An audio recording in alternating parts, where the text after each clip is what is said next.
berjanji kita akan berdoa membangun kebaikan seperti menara yang tinggi. Assalamualaikum warahmatullahi wabarakatuh. Waalaikumsalam. Alhamdulillahi wa kafa, wassalatu wassalamu ala nabiyyil mustafa wa ala alihi wa ashabihi ahli sidqi wal wafa, amma ba'du. Hadirin ibu bapak jamaah sekalian rahimakumullah, ketemu lagi di kajian membangun kebaikan. Dan alhamdulillah di kajian kali ini saya kedatangan komedian, aktor yang terkenal. Alhamdulillah, Mang Koko. Di kajian kali ini temanya adalah tantangan bagi orang yang baik. Ya, jadi tantangan bagi orang yang melakukan kebaikan. Nah, di episode yang lalu, Ya. Mang Koko bahwa kita harus membangun kebaikan. Nah, jadi sekuat tenaga, sekemampuan kita, kebaikan itu harus kita perjuangkan. Nah, sekarang tantangannya. Sekarang ketika kita sudah memilih di dalam hidup ini menjadi orang baik, dan kemudian kita bergabung dengan orang-orang baik, Ya. dan sekaligus memperjuangkan kebaikan, itu tentu ada tantangannya, Mang Koko. Nah, ini tantangan-tantangannya itu apa saja Pak Ustadz? Ya. Di antara tantangan orang baik itu Iya. ada 3 tuh, Mang Koko. 3. Jadi ada 3 hal. Ini bagian juga konsekuensi ketika orang itu memilih menjadi orang baik. Jadi ada rintangannya. Ada rintangannya, ada konsekuensinya. Nah, mana yang 3 itu? 1, Mang Koko. Ya. Yang 3 itu adalah hidupnya akan diatur oleh Allah.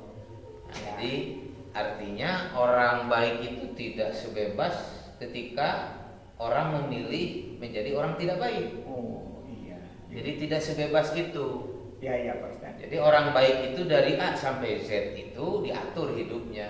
Ya. Makannya diatur, bicaranya diatur, cara pakaiannya diatur, makannya diatur. Jadi tidak sebebas. Iya. Melihat juga tidak sebebas ya, melihat juga ya. Melihat pun diatur. Oh. Ada istilah Mang Koko di Sunda apa? Entong nempo lamun lain, Tempohana. entong nyambak lamun lain. Tempohana ya nggak boleh dipegang gitu ya, gitu ya Pak Ustadz. Artinya itulah aturan. Dan aturan itu yang kita sebut sebagai adalah agama Islam. Iya, Pak Ustadz. Itu aturannya. Ya, agama. Jadi agama yang mengatur di situ. Dan isi aturan itu hanya 2. Ada larangan, ada perintah. Itu. Jadi ada larangan, ada perintah. Ada larangan, kita berhenti karena kita sedang diatur. Ada perintah, kita lakukan.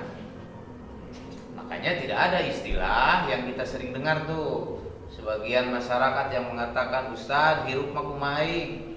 Iya. Bukan. Orang baik itu tidak seperti itu, tapi hidup bukan kumaha aing, tapi hidup kumaha ceuk nu boga aing. Iya. Ya, hirup mah kumaha ceuk nu boga aing. Nah, ternyata yang punya aing itu kan Allah Subhanahu wa taala. Nah, kita malam nih tidur Mang Koko. Ya. Kan cek urang mah cek aing mah keinginan kita kan ingin tidur karena Ya. kita ngantuk nyenyak. Tapi kemudian jam 4:30 atau jam 4 Allah memanggil, hayya 'alas shalah. Ayo bangun, salat. Kemudian orang itu bangun, kemudian salat. Ya. Mengikuti apa yang diperintahkan Allah, maka orang itu adalah hidupnya mulia, hidupnya baik karena dia mengikuti aturan. Nah, itu diantaranya. Jadi catat, Ya. hirup lain cek kumaha urang, Ya. tapi hirup kumaha cek nu boga Urang. Jadi kalau nanti Mang Koko ada orang yang berbicara itu, kemudian tanya orang itu, lamun hirup kumaha urang kunaon gitu boga irung pegek-pegek teuing. Pan kahayang urang mah mancung boga irung. Nah, jadi nggak usah dikecos ya, nggak usah dioperasi gitu ya. Maksudnya kan Pada umumnya manusia ingin punya hidup mancung. Ya. Tapi kenapa ada yang pekeh? Ya. Nah, ada yang dataran rendah. Iya. Itu artinya keinginan yang punya kita. Ya. Itu diantaranya ya. Nah itu satu tadi Mang Koko. Jadi ibu bapak juga jamaah sekalian rahimakumullah, yang pertama hidupnya akan diatur. Tidak sebebas ketika orang memilih hidup menjadi orang yang tidak baik. Iya, iya, iya. Yang kedua, yang akan dihadapi orang baik apa? Ujian hidup. Waduh. Jadi orang baik itu selalu ada ujian, Bos. Diuji. Waduh. Dan ujian itu tidak akan berhenti, Mang Koko. Jadi terus ujian itu akan terus datang silih berganti. Berputar gitu ya. Berputar. Beres satu ujian, datang lagi ujian yang kedua, datang ujian yang ketiga. Untuk apa Allah menguji? Allah ingin tahu benar enggak orang itu dalam kebaikannya.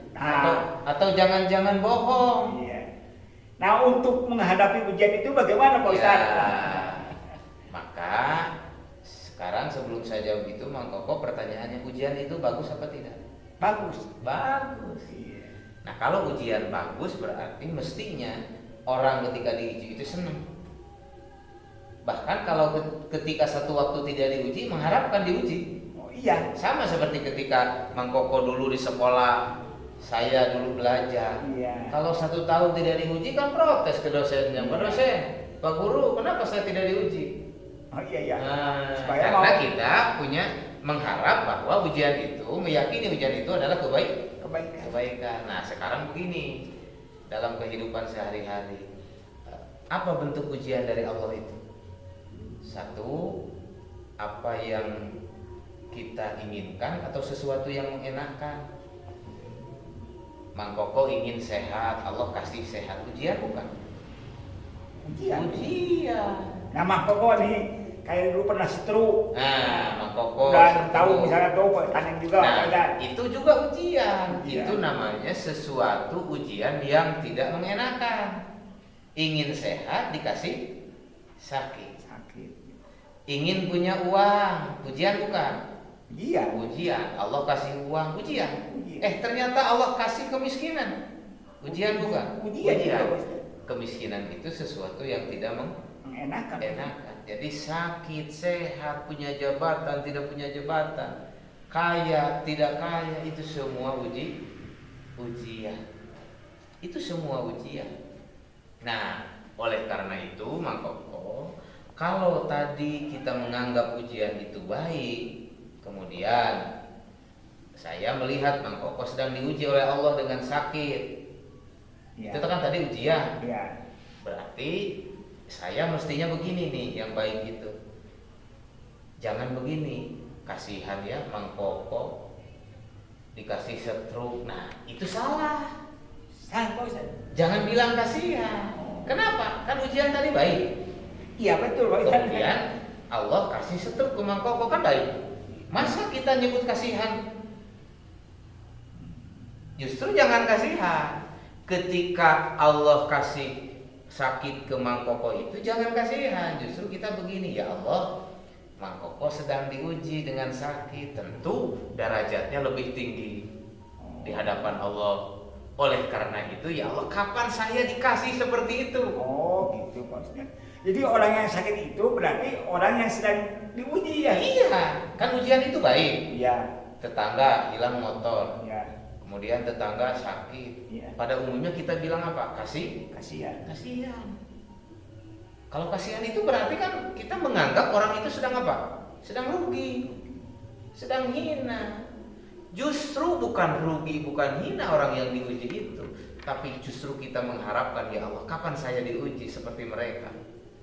Karena dengan ujian itu Allah, satu, akan menghapus dosa, dua, akan menaikkan derajat. Sama seperti anak yang sedang belajar diuji, kan itu ingin naikkan kelas. Oh iya, supaya ada peningkatan. Ada peningkatan Oh, gitu Pak Ustaz. Masa orang sedang diuji, sedang ujian, kemudian kita lewat, kasihan anak-anak itu diuji. Masa begitu? Justru kan kita ingin, ya Allah, kapan saya juga diuji seperti itu, ingin naik kelas. Iya Pak Ustaz. Itu yang kedua ya. Jadi akan diuji hidupnya. Jadi ujian itu Baik, maka ada doa nih Mang Koko yang sering kita dengar, sering kita baca. Apa doanya? Robbana wala tuhammilna ma la qatalana. Ya Allah, ini terjemah bebasnya ya. Ya. Ya Allah, saya juga ingin diuji. Tapi saya mohon ujian yang Engkau berikan kepada saya jangan melebihi kapasitas saya. Jangan melebihi kemampuan saya. Itu sebetulnya doa kita mengharap terus diuji oleh Allah Subhanahu wa taala. Ya, itu yang kedua. Nah, jadi kuncinya adalah jangan menghindari ujian. Ya, benar. Tapi hadapi ujian dengan lulus. Jadi kalau ibu bapak kemudian satu waktu dapat ujian jangan menghindar. Ya. Itu murid tidak baik. Tapi hadapi ujian itu supaya kita lulus dari ujian itu. Ya. Nah, kalau dihindari tidak lulus Mang Koko kan? Iya Pak Ustadz ya. Ya. Itu Yang ketiganya Pak Ustadz? Yang ketiga, tantangan orang baik yang akan dihadapi di dalam hidup adalah orang baik itu akan punya musuh. Mang Koko. Punya musuh, punya lawan. Paling tidak musuh abadi kita adalah setan. Setan. Jadi setan berupaya setiap saat, setiap waktu menggiring kita menuju kehancuran. Jadi setan itu yang namanya musuh menginginkan lawannya itu hancur. Menginginkan lawannya itu adalah rugi di ujung kehidupannya. Itu musuh. Berarti kalau setan mah tidak mau melihat kita senang. Tidak mau. Jadi kalau kita ingin sejahtera, kemudian kita malas bekerja, malas dagang, malas tani, itu setan senang. Waktunya kerja, waktunya dagang, dia tiduran, malas-malesan. Itu pada hakikatnya orang itu sedang kesetanan. Kenapa? Setan tepuk tangan, kata setan terus supaya malas. Jadi yang datangnya setan malas ya. Karena setan menginginkan kita hidup dalam keadaan miskin. Kan keinginan kita sejahtera, betul. Nah, kemudian keinginan kita apa? Cerdas. Berarti Berarti setan menginginkan kita ini supaya bodoh. nggak boleh belajar. Jadi kalau ada orang selama hidupnya tidak mau belajar, itu setan tepuk tangan, seneng. Dan pada hakikatnya orang itu sedang kesetanan, Mang Koko. Nah, sedang kesetanan artinya setan seneng orang itu akan bodoh di ujung kehidupannya. Jadi malas itu setan, bodoh itu setan. Kemiskinan pun setan, karena itu adalah alam. Nah, itulah alam. Setan senang, itu diantaranya. Nah, jadi musuh ini akan terus menggiring kita supaya kita hancur, supaya kita rugi, supaya kita tidak bahagia. Itu diantaranya. Iya Pak Ustadz. Ngerti kalau gitu Pak Ustadz. Jadi makanya kalau kita masuk ke hutan tuh, Ya. Mang Koko, kemudian ada macan, ada singa, kemudian senyum. Ya, itu jangan seneng kita. Senyumnya macan itu musuh, mau menerkam itu Mang Koko. Jangan begini, aduh bager ini mah macan ngajak senyum, bukan, itu mau menerkam. Jadi kalau ada musuh lawan kita kemudian memberikan nasihat kebaikan, itu jangan dipercaya Mang Koko. Karena yang namanya musuh sepanjang hidup dia menginginkan lawannya hancur. Nah, artinya orang ketika membangun kebaikan itu akan ada tantangannya. Selalu. Setiap dilakukan kebaikan pasti ada orang yang membenci, pasti ada orang yang tidak menyukainya, pasti ada orang yang akan berupaya untuk mencegah. Bagaimana Nabi dulu ketika membangun kebaikan? Di situ ada Abu Jahal, Abu Lahab, ada Walid bin Mughirah, banyak tokoh-tokoh di situ yang berupaya untuk menghancurkan Nabi Muhammad supaya Nabi Muhammad pada waktu itu berhenti membangun kebaikannya. Itu diantaranya. Nah, jadi tiga inilah yang merupakan konsekuensi orang ketika membangun kebaikan. Satu, hidupnya diatur. Dua, hidupnya akan diuji. Dan yang ketiga akan punya musuh. Ya. Terima kasih Pak Ustadz. Nah, itu saja mungkin Ibu Bapak, Mang Koko yang kita bisa bicarakan di pertemuan ini. Mudah-mudahan kita bisa melawannya dengan tiga ini sehingga kita tetap istiqomah membangun kebaikan. Amin, ya Rabbal alamin ya. Kita tutup dengan doa kifarat majlis. Ya. Subhanakallahumma wa bihamdika asyhadu an la ilaha illa anta astaghfiruka wa atubu ilaik. Walhamdulillahirabbil alamin. Akhirul kalam, wassalamualaikum warahmatullahi wabarakatuh. Waalaikumsalam.